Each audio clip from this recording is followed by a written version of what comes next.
নিয়ে আমরা কি করতেছি, সামনে আগাচ্ছি।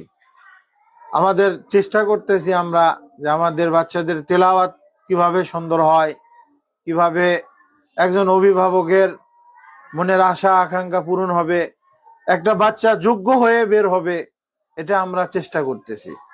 এই চেষ্টায় আমরা সামনে অগ্রসর হচ্ছি।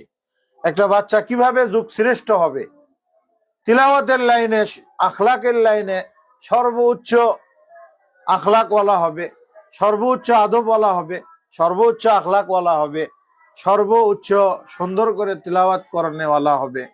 আমরা আন্তর্জাতিক না হতে পারি, কিন্তু সেই পর্যায়ের তিলাওয়াত তো আমরা করার জন্য চেষ্টা করবো ইনশাআল্লাহ। সেই পর্যায়ের আমরা চেষ্টা করব। আল্লাহ পাক আমাদেরকে চেষ্টা মেহনতের ফলে সবকিছুই সম্ভব। সবকিছুই কি সম্ভব যদি আমরা চেষ্টা করি যে আল্লাহ পাকের কালাম সহি শুদ্ধ ও সুন্দর করে তেলাওয়াত করব, অবশ্যই সম্ভব। অবশ্যই কি সম্ভব। কোরআনে কারীম নির্ভুল ভাবে শুনাবো, বিশুদ্ধ ভাবে তিলাওয়াত করব, এই চেষ্টা যদি আমরা করে থাকি, মেহনত করি, তাহলে অবশ্যই সম্ভব। তাহলে অবশ্যই কি সম্ভব। যদি তাই না হতো যে বাচ্চাদের অনেক সুন্দর তিলাওয়াত কেন হয়, চেষ্টা ফিকির মেহনত করার পরেই তো হয় নাকি, কথা বলেন। তো এই জন্য আমরা আন্তর্জাতিক না, কিন্তু আন্তর্জাতিক মানের তিলাওয়াত আমরা শিখব। আমাদের মাধ্যমে যেন আন্তর্জাতিক মানের তিলাওয়াত যেন বাচ্চারা শিখতে পারে, সহি শুদ্ধ ও সুন্দর করে যেন পড়তে পারে, এই চেষ্টা, এই ফিকির নিয়ে আমরা সামনে অগ্রসর হচ্ছি।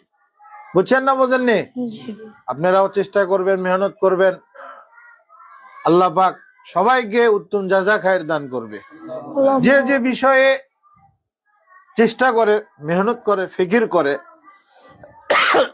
আল্লাহ পাক তার ওই চেষ্টাকে সফল করে।